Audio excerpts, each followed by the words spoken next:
Hello mga ka-sister, mga ka-brother. Good afternoon sa lahat. At ito na ako karoon na magbabasa ng mensahe ng ating Panginoong Jesus. Sa di pa ako magsimula, ito po ay magbe-pray po ako. Langit ng Amahan na sa langit, Lord Jesus, gabay po ako nga maintindihan ko po ang lahat ng mga presensya, mga pulong na ipadayag sa mga mundo, Lord Jesus. Gabayan niyo po ako na magiging okay po ang lahat sa akin.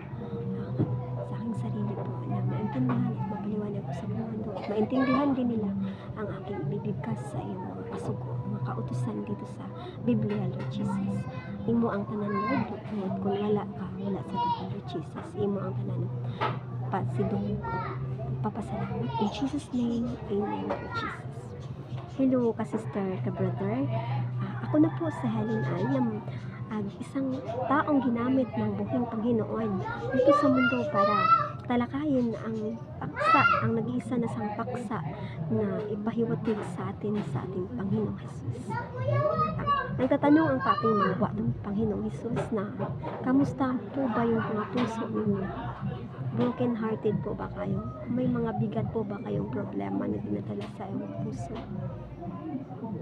Opo, lahat tayo mayroon talaga na may mga mabibigat na problema at puot sa puso natin. Lahat tayo, mga tao, hindi perpekto dito sa mundo. Kaya tayo nakakapakyas ng mga pangako natin sa ating Panginoon. Nakakagawa tayo ng mga mali sa ating mga desisyon, mali sa buhay at mali sa pananalita, isip at mga dito sa puso natin. Kaya ito na yung paksa na babasahin ko sa Isaiah 60:61. Luwason ang Israel. Ania kanako ang espiritu sa Ginoong Dios, kay gipili o gipadalaman ako niya aron magsangyaw sa maayong balita ngadto sa mga kabus. Gipadala niya ako aron maglipay sa mga magulanon o magpagawas sa mga binilanggo o mga binihag. Gipadala niya ako aron magpahibalo nga miabot na ang panahon nga luwason sa Ginoo ang iyang katawhan o panimaslan ang ilang kaaway. Gipadala niya ako aron maghupay ni adtong nagsubo. Musa, ako ang gipadala sa Ginoo nga maghupay sa inyong mga kasubo, sa inyong mga problema, nga bugat kaayo dira sa inyong kasing-kasing.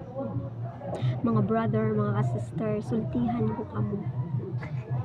Niya, ang dalan sa inyong mga kasubo na alang sa Biblia at basahon lang nato ang gipadayag sa atong buhing Diyos. Kaya wala imposible diha kanya. Kaya magbalik sa loob tayo sa God bless.